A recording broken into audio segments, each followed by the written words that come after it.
bahasanya apakah Anda itu paham bahwa oh ini tuh gaib nih, oh ini tuh perasaan nggak betah atau nggak nyaman biasa gitu. Berarti paham berarti tentang seperti itu. Semenjak saya belajar, maksudnya bukan belajar sih, ikut dalam ikut serta di Padepokan Sangkuraga itu ya, kepekaan dalam terhadap hal-hal kayak gitu. Di jendela kamar tuh ada 3 sosok makhluk, tapi tuyul itu, 3 sosok tuyul, 3 di jendela kamar. Dan pas saya mau bangun, ternyata saya ngarep depan. Kalau kena arep depan kan sadar, mau bangun cuma susah kan gitu kan. Terus saya baca doa sebisa-bisa gitu, tapi tetap aja nggak bisa bangun. Sampai lama-lama udah kelamaan.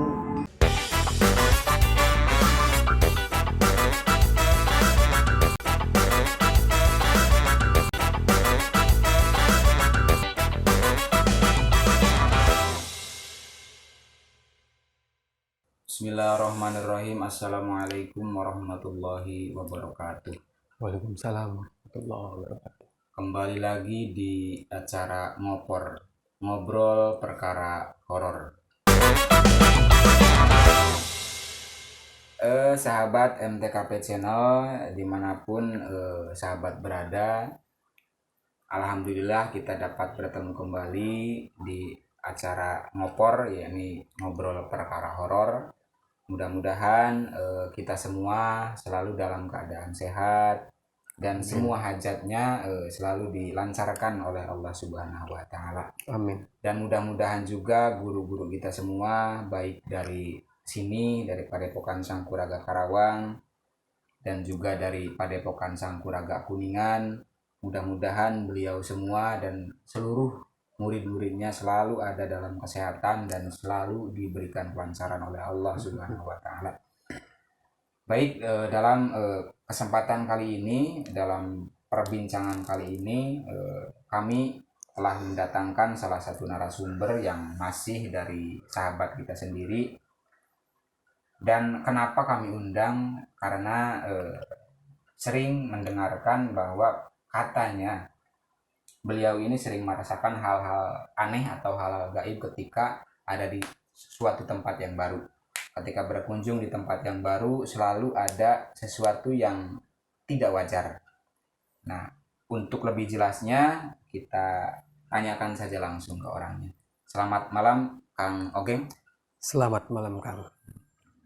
Benar namanya Kang Ogeng ya? Ya, biasa dipanggil Kang Ogeng. Kang Ogeng, bagaimana kabarnya, Kang? Sehat? Alhamdulillah sehat. Sehat. Kesibukannya ngapain aja nih? Biasa ngopi-ngopi lah, ngopi kerja. Iya. Terus kalau boleh tahu nih, Kang Ogeng ini emang secara domisili lah asli itu orang Karawang. Asli orang Karawang, lahir di Karawang. Jadi Karawang. Bukan pendatang lah ya. Bukan. Terus selain kesibukan kerja Kang Ogeng sendiri, kesibukan pekerjaan sehari-hari lah ya. Di Padepokan Sangkuraga ini Kang Ogeng ditempatkan sebagai apa kalau boleh tahu? Ya paling bantu-bantu gitu. Bantu-bantu. Biasanya sih kebanyakan sih ngopi-ngopi aja gitu, Kang. Ngopi-ngopi gitu. Tapi sering muncul di YouTube juga ya, kalau nggak salah sebagai mediator. Iya, tapi sekarang udah jarang ikut di layar. Kenapa? Ya mungkin karena manusia kan ada fase-fasenya gitu, Kang. Jadi ada lagi datang fase malas lah gitu. Iya. Ada malas. Berarti nggak dijadwal ya? Enggak Contoh pertemuan kali ini syuting dengan siapa, hari ini dengan siapa, berarti nggak dijadwal? Nggak dijadwal. Siapa yang lagi nggak sibuk terus bisa misalnya ada jadwal syuting misalnya, terus ada mediator yang bisa ikut gitu. Nah gini Kang, nyambung tadi dari pembicaraan saya di awal, katanya Kang Ogeng ini sering merasakan hal-hal aneh ketika berkunjung di tempat yang baru dikunjungi itu pasti ngerasain hal aneh lah. Bener apa nggak sih Kang? Bener. Bisa mungkin diceritakan? nggak tahu cuma firasat saja apa gimana, tapi ya semenjak yang saya rasain emang benar kayak gitu. Kalau misalnya saya datang ke tempat yang baru dikunjungi lah, belum pernah saya kunjungi, dan saya baru menginjakan kaki di situ gitu. Sorry. Iya, kayak misalnya kayak ada hawa-hawa negatif itu ada misalnya kayak gitu, bisa dirasain lah, beda, lebih ke pekaannya tuh, kepekaannya lebih lebih tinggi lagi kan kayak gitu. Itu tuh emang apa ya, bahasanya tuh emang yakin bahwasanya ini tuh dari gangguan, bukan gangguan lah, dari hal-hal yang gaib lah bahasanya, atau hanya menebak-nebak gitu perasaan kayak gitu tuh. Pokoknya yang saya rasain itu, kalau misalnya saya datang ke tempat yang baru itu ya, bukan yang baru aja sih sebenarnya, kalau tempat yang udah sering saya kunjungi juga, kalau misalnya ada hal-hal yang kayak gitu, misalnya kayak hawa-hawa negatif itu pasti kerasa gitu kan, kayak ke misalnya di tempat ini kayak panas gitu, hawanya panas, kalau di sini dingin nih gitu. Nggak tahu cuma firasat, nggak tahu cuma perasaan saya saja, tapi yang saya alami itu seperti itu gitu. Tapi gini ya, maksudnya kenapa anda ini bisa menyebutkan bahwa ini tuh aneh nggak biasanya? Apakah bahasanya, apakah anda itu paham bahwa oh ini tuh gaib nih, oh ini tuh perasaan nggak betah atau nggak nyaman biasa gitu. Berarti paham berarti tentang seperti itu. Semenjak saya belajar, maksudnya bukan belajar sih, ikut ikut dalam ikut serta di Padepokan Sangguraga itu ya, kepekaan dalam terhadap hal-hal kayak gitu nggak tahu kenapa jadi muncul gitu Kang, jadi muncul sendirinya, nggak tahu, karena emang diajarin sedikit-sedikit Iya. masuklah pelajaran-pelajaran kayak gitu kan, jadi kepekaannya lebih lebih terbuka lagi kayak gitu. Dan mungkin bisa membedakan ya, kalau Iya. ini tuh perasaan nggak nyaman biasa ataupun ada hal-hal lain, itu bisa ngebedain berarti. Iya, beda Kang. Kalau misalnya cuma perasaan aja sih emang ya itu mah cuma perasaan takut mungkin ya, kalau kalau cuma bawa perasaan saya saja. Kalau misalnya kayak misalnya di sini ada nih bangsa kayak gitu, beda beda lah, pasti beda lah. Kalau yang peka itu, kalau yang ngerti pasti beda perasaannya gitu gitu. Terus dari bahasa tadi sering yang apa, menemukan atau merasakan hal-hal itu yang mungkin paling diingat Kang Oging itu kejadiannya seperti apa kalau boleh tahu? Kejadiannya sih yang saya ingat ya, lebih seringnya misalnya saya datang ke tempat yang baru saya kunjungi nih, dan ternyata di tempat tersebut itu kayak beda lah, kayak ada hawa-hawa negatif, bisa dibilang ada yang nungguin kayak gitu, ada yang nungguin. Kalau misalnya saya tidur atau misalnya nginep di tempat itu, pasti saya diganggu Kang, tapi lewat mimpi, biasanya di mimpi, kayak kalau Akang tahu sih kena rep-repan gitu Kang. Oh iya, iya, rep-repan ya. Ya, ya. Biasanya saya kayak gitu. Yang apa sih, yang nggak bisa bangun tuh ya? Ya tidur mimpi, cuman saya sadar di mimpi itu, saya sadar saya tuh diganggu gitu. Cuman mau bangun tuh susah kan.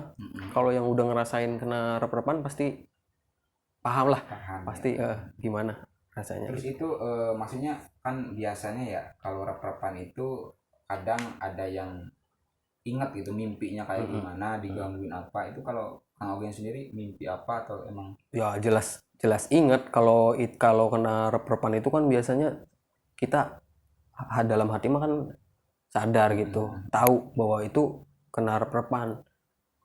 Sering sering banget saya belakang, saya sering banget kena kena rep-repan kayak gitu ya, kayak ada yang narik-narik lah, kayak ada yang ditarik-tarik gitu, kayak ada yang mau nyekik gitu Bang, sering ya. Bahkan sampai satu malam tidur itu sampai 2-3 kali kena rep-repan kayak gitu Di Bang. satu tempat yang sama Satu gitu ya? tempat yang sama gitu. Itu tuh dari apa ya bahasanya, mimpinya itu emang mimpi gimana yang Kang Ogeng ingat? Kalau biasanya saya kena kayak gitu sih baru banget tidur Bang. Baru banget tidur, jadi belum tidur pulas banget gitu, kayak misalnya baru pulang dari mana nongkrong atau dari Padepokan gitu ya, terus saya pulang tidur, baru banget tidur merem, biasanya langsung kena gitu, langsung kayak mimpi buruk lah, mimpi kalau kalau kena rep-repan itu identik dengan hal-hal horor kayak gitu kan. Biasanya pasti ada yang ganggu kayak hantu-hantu kayak gitu. Terus yang Kang Ogeng paling ingat mimpinya itu mimpi kayak apa pas rep-repan tuh? Kebanyakan sih kayak misalnya ada sosok kuntilanak kayak gitu, ada yang ganggu, terus ada kayak suara-suara bangsa-bangsa kayak gitu yang ketawa, yang nangis gitu, terus sampai ada yang mau nyekik gitu bang, sampai ada yang bawa ke lebih jauh lagi ke alamnya mereka kayak gitu. Pernah ini nggak apa ya?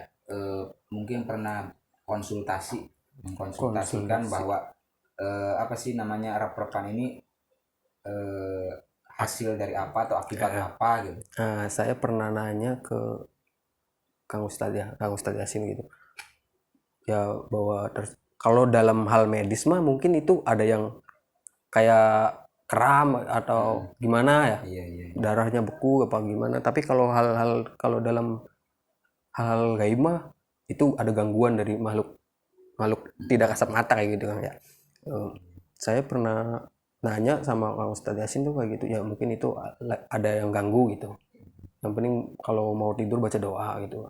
Tapi yang namanya jin, biarpun saya sudah baca doa gimana pun kalau waktunya lengah, karena orang namanya tidur kan ada lengahnya kan gitu kan, bangsa jin kan emang udah tugasnya mengganggu manusia kan kayak gitu. Oke, diminum dulu. Oh iya, sampai lupa nih, ngopi dulu nih. Oke dulu sahabat, Rokok dulu kan. oke. Nanti buat sahabat juga, kita kan ini tadi secara tidak sengaja membahas apa tadi namanya rep-repan. Mungkin kalau sahabat tahu rep-repan itu apa, silakan ditulis di kolom komentar saja. Saya yakin sih dari yang nonton juga pasti ada yang pernah ngalamin gitulah, kena rep-repan kayak gitu. Tapi juga mungkin jadi edukasinya tuh, kadang saya pribadi lah ya, nggak ngomongin orang lain, saya pribadi tuh kadang bingung rep-repan itu apa sih gitu.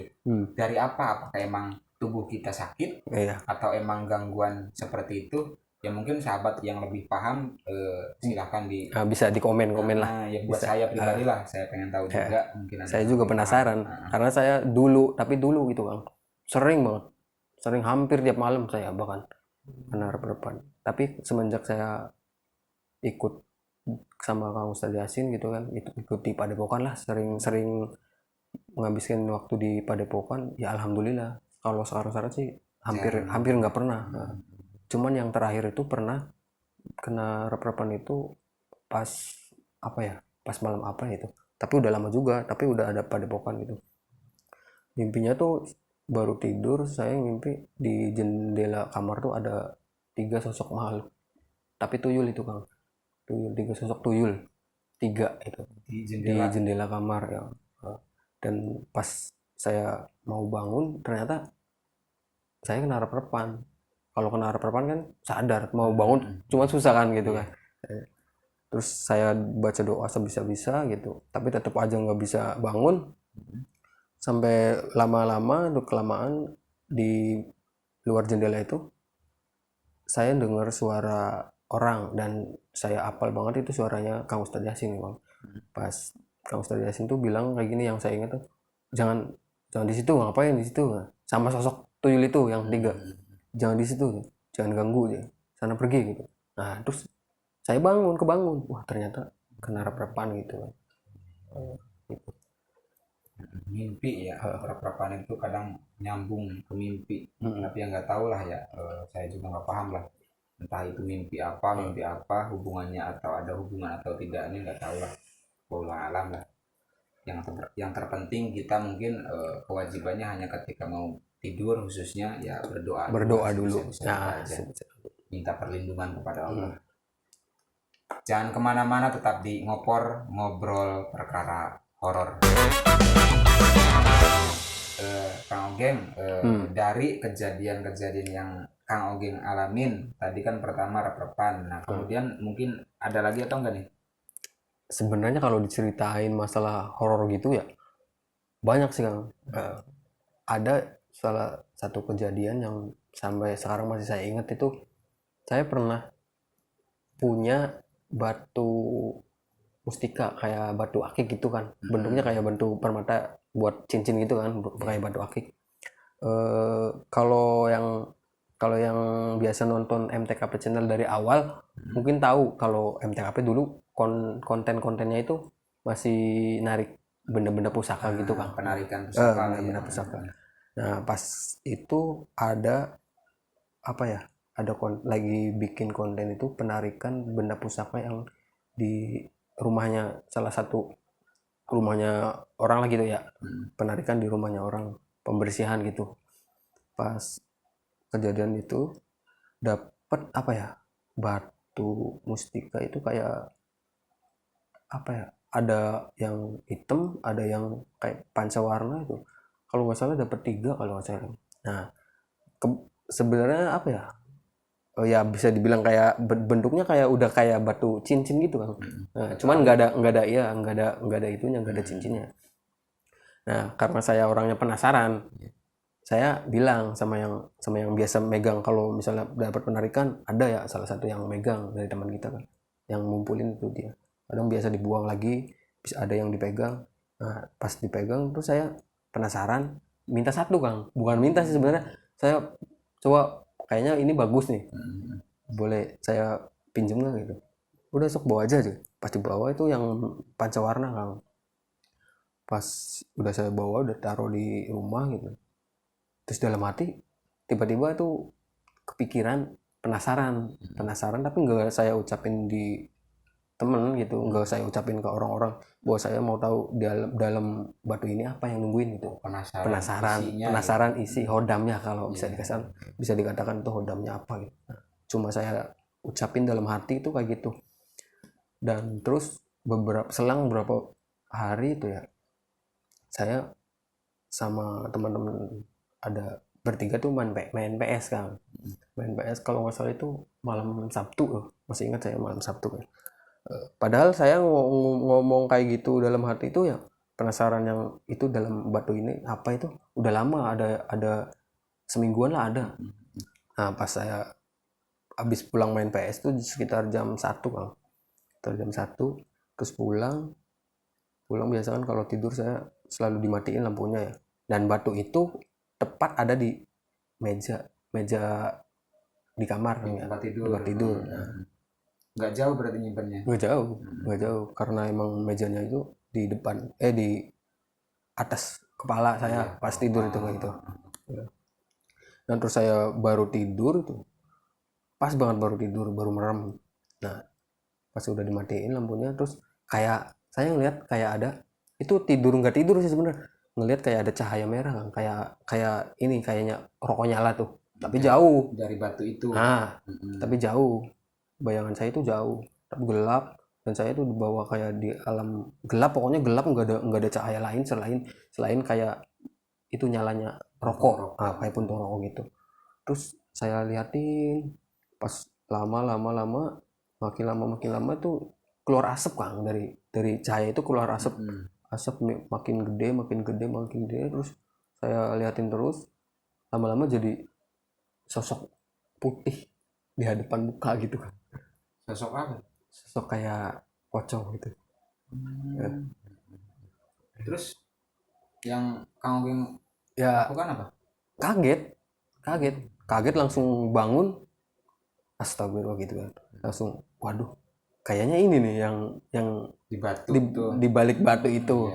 Nggak tahu itu cuma perasaan saya doang, apa mungkin emang lagi dikerjain sama yang sosok itu, karena emang ada ucapan, ada ucapan berpikir ke arah itulah. Iya gitu kan, karena kan kata orang-orang kan, kayak kata Kang Ustadz Yasin juga kan pernah bilang, kalau bangsa halus gitu kan, kalau bangsa jin itu tahu isi hati manusia. Jadi misalnya mau jalan ke tempat yang angker gitu, terus dalam hati tuh, aduh kalau saya jalan ke situ nanti ada yang ganggu nggak ya, itu tahu, makhluk itu tahu gitu, nanti malah dikerjain itu. Makanya buat sahabat itu yang lagi lihat, jangan takut sama hal-hal gaib lah. Ya rasa takut sih, saya juga takut kayak gitu ya. Adalah pasti. Cuman ya usahain jangan takut lah, anggap aja itu cuma halusinasi apa gitu lah. Contoh kadang kalau kita lagi jalan di tempat gelap, ada suara di semak-semak gitu kan, kadang kita juga kaget. Kaget kan, Tapi dibawa positif aja. dua posisi Nah, aja mungkin itu gitu. tikus atau apa itulah. Kalau kita pikirannya ke arah-arah yang menyeramkan, malah dikerjain. Malah dikerjain, iya. Paham ya. Terus itu pas apa ya? Munculnya itu. Muncul mewujudkan diri. Terus Kang Ogeng itu bangun atau gimana, kan posisinya tadi kayak kena mimpi gak mimpi itu kan, soalnya baru banget saya tidur kan, baru merem ya. Langsung terbangun. Seketika langsung nggak ada siapa-siapa. Nggak ada siapa-siapa. Berarti posisi masih gelap pas bangun. Posisi masih gelap karena emang kamarnya dimatiin lampunya kan. Terus batunya? Terus langsung saya cari batunya, terus emang masih ada batunya, terus langsung saya taruh di lemari itu. Batu disimpan agak jauh lah ya. Iya, seketika gitu juga langsung saya itu. Nah, terus selang 2 hari saya balikin lagi batunya. Saya balikin lagi. Kenapa balikin lagi katanya? Ya coba aja kalau mau tahu dalamnya apa gitu kata saya. Emang apa dalamnya? Ya coba aja gitu. Gitu. Ya emang benda-benda kayak gitu tuh emang katanya juga sih yang menurut orang yang paham ya emang bisa ditempatin sih ya. Iya, apalagi itu kan benda dapat penarikan gitu kan. Tapi kalau sekedar ngoleksi boleh kan ya? Iya, cuman kalau niatnya cuma buat koleksi aja ya nggak apa-apa sih. Barang-barang antik ada keris kan zaman sekarang, pada orang tuh pada nemu gitu, pada nyari. Yang terpenting kan tujuannya. Yang penting jangan diselewengin aja niatnya. Terus barangkali dari kisah tadi juga atau cerita tadi mungkin ada yang lain lagi atau gimana? Ada sih yang banyak. Dan kejadian itu belum lama banget, paling sekitar 1 minggu ke belakang lah ya. 1 minggu ke belakang itu masih di kamar nih. Perasaan tuh pas sekitaran jam 2 lah. Jam 2 tuh kebangun tuh. Terus mau tidur lagi, kayak di jendela tuh kayak ada ngetok-ngetok, tapi lama banget. Kayak diketok-ketok gitu kan, tapi kan kalau jendela kan kaca kan beda ya. Suara kaca kan diketok-ketok gimana sih. Lama itu, tapi pas saya bangun tuh dengerin masih ada pas saya, tapi dalam hati bodo amat, saya ngantuk gitu. Udah hilang itu. Hilang lagi. Berbagai macam kemungkinan sih lah ya. Mungkin juga emang sosok kayak gitu. Bisa juga orang lewat ngerjain, tapi kalau dipikir lagi orang siapa jam 2 malam gitu yang lewat terus ngerjain gitu kan. Kalau benar orang juga mungkin orang yang jahat niat jahat gitu. Tapi saya pikir positif aja, mungkin itu ada orang lah gitu ya. Jadi udah gitu. Terus ada lagi yang kemarin pas hari raya kemarin, yang Idul Fitri. Idul Fitri kemarin. Nah, saya ke Gunung Lawu tuh. Naik gunung juga berarti. Ya, Gunung Lawu berempat. Tapi bukan kesana juga bukan bermaksud buat gimana ya. Cuma mau menikmati keindahan alam, keindahan hiking lah. Kalau zaman sekarang hiking gitu, pendakian gitu. Saya berempat sama Kang Sodik, Haji Oji, sama Kang Epul. Tapi nggak kayak pengalaman orang-orang yang biasa naik gunung gitu kan. Ada yang ngikutin misalnya dari mulai pendakian sampai pulang, ada yang ngikutin, ada yang nyesatin gitu kan. Saya enggak sih, alhamdulillahnya enggak. Cuman pas pulangnya, pas trek turun mau turun ke base camp itu di mana ya, di Candi Ketek. Nah, kalau yang sahabat yang udah pernah naik Gunung Lawu pasti tahu, di lewat jalur Candi Ceto itu ada Candi Ketek. Nah, pas di Candi Ketek itu ada WC umum, ada WC lah, toilet. Ada 2 itu Bang, ada 2. Pas saya mau turun, sebelum melewati toilet itu, yang teman saya yang Haji Oji itu, Pak Haji Oji, mau ke toilet itu kan. Nah, saya berdua di belakang sama Kang Sodik berdua. Terus pas Haji Oji mau ke toilet itu, salah satu toilet itu tapi keadaan pintunya terbuka semua Kang. Saya liatin itu posisinya mau maghrib. Dan pas saya liatin kayak ada kain jatuh. Iya, kain jatuh di toilet. Tapi kalau dipikir logika, kalau jatuh itu ke bawah. Ke bawah. Tapi ini ke samping, kayak orang lempar dari atas tapi ke samping. Berarti menuju orang tersebut yang mau ke WC itu atau gimana? Bukan, ini pintu orang yang mau masuk, tapi ini ke ininya ke dalam Jadi nggak nabrak dari orang dalam itu nggak? dari dalam ke dalam maksudnya posisinya di dalam toilet itu. Kayak kain jatuhnya di dalam. Oh, jadi nggak nabrak orang itu? Enggak. Terus saya bilang ke Kang Sodik, Dik, tadi lihat nggak? Lihat apaan gitu? Tadi kayak lihat ada kain jatuh gitu. Yang bener ya. Tapi udahlah, nggak apa-apa, jangan dipikirin deh. Terus si Kang Sodik itu teriak sama Haji Oji gitu. Bos, kan biasa panggil bos gitu. Bos, jangan ke situ kan. Emang kenapa gitu? Udah kata saya tuh, udah nggak usah dikasih tahu, biarin aja gitu. Anggap aja nggak ada apa-apa gitu ya. Tadi Oge melihat ini gitu ya. Biarin gitu. Disangkanya bercanda gitu kan. Nah terus udah Haji udah balik lagi, ngumpul lagi berempat, masih jalan tuh ya, jalan. Sodik tuh bilang tadi Oge ngeliat ini ada yang jatuh dari atas itu kayak kainnya putih cuman kusam kan, kayak udah lama gitu. Kayak udah lama gitu. Terus Haji tuh bilang, ayo lari gitu kan. Kata saya tuh gak usah konyol, kata saya itu.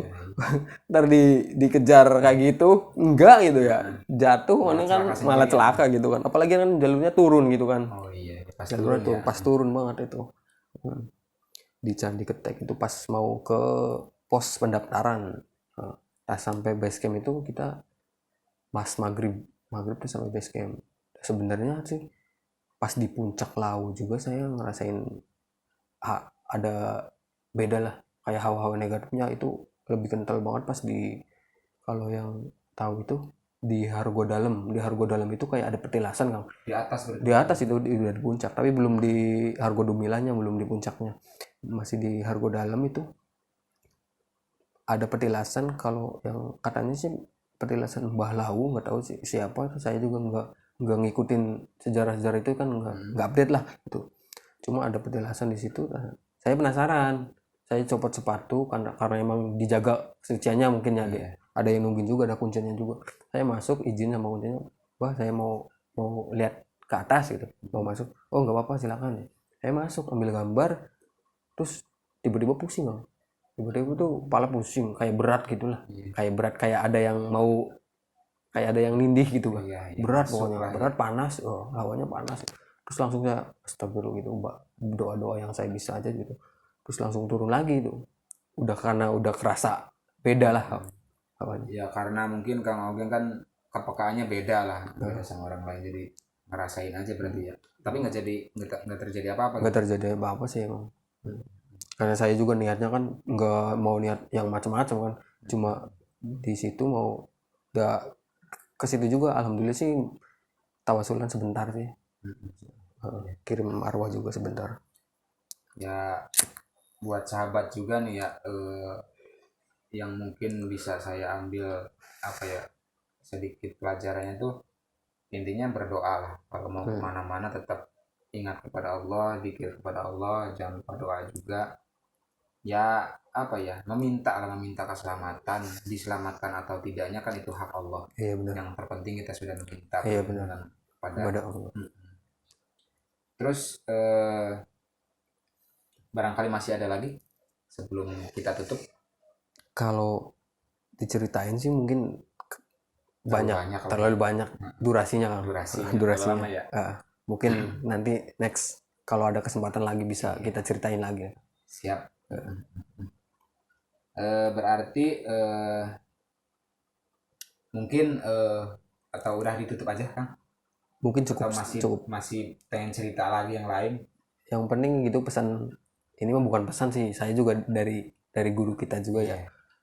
Kayak tadi yang saya bilangin, jangan pernah takut sama hal gaib gitulah.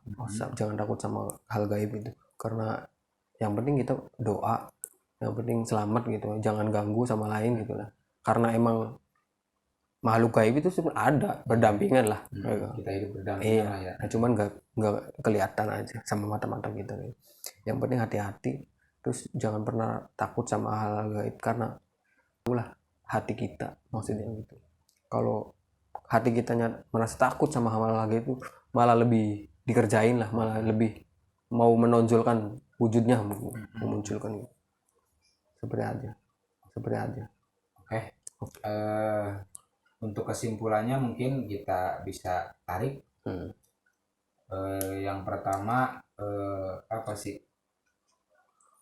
kelebihan dari seseorang itu kemungkinan bisa terjadi, yang mungkin sudah kita bahas Kang Ogeng ini.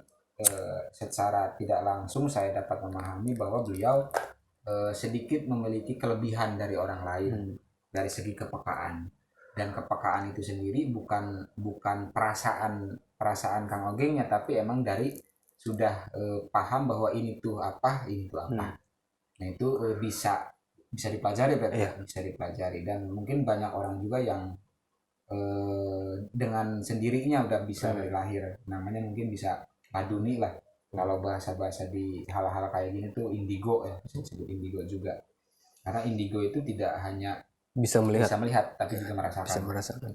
Terus selanjutnya juga dengan masalah-masalah hal gaib atau jin itu patut dan harus diyakini tentang keberadaannya, tapi yang terpenting kita tidak harus takut, karena cukup satu takut itu hanya kepada Allah. Cukup minta perlindungan kepada Allah, kita berdoa ikhtiar minta perlindungan kepada Allah, insya Allah pun akan menjaga kita. Bener. Karena jin pun tidak mempunyai daya upaya, karena jin pun ciptaan Allah. Jadi kalau kita takut, mungkin malah jin yang menonjol, lebih berani untuk mengganggu kita, karena mungkin ya kerjaannya. Baik, sudah tugasnya. Baik, mungkin untuk pembicaraan atau obrolan dalam pertemuan ngopor kali ini dicukupkan saja. Mudah-mudahan dari obrolan kita berdua dari awal sampai akhir dapat diambil hal-hal baiknya, dan memang mudah-mudahan juga ada hal yang baik yang dapat sahabat ambil. Dan juga jika masih banyak kesalahan dari pembicaraan kita, masih banyak bahasa yang mungkin kurang mengenakan, kami berdua mohon maaf ya Kang Bing ya. Iya, benar. Dan juga jangan bosen-bosen dukung terus channel MTKP Channel, YouTube MTKP Channel, dengan cara subscribe, like, komen, dan bagikan sebanyak-banyaknya kepada teman-teman Anda semua. Baik, akhirul kalam. Wassalamualaikum warahmatullahi wabarakatuh.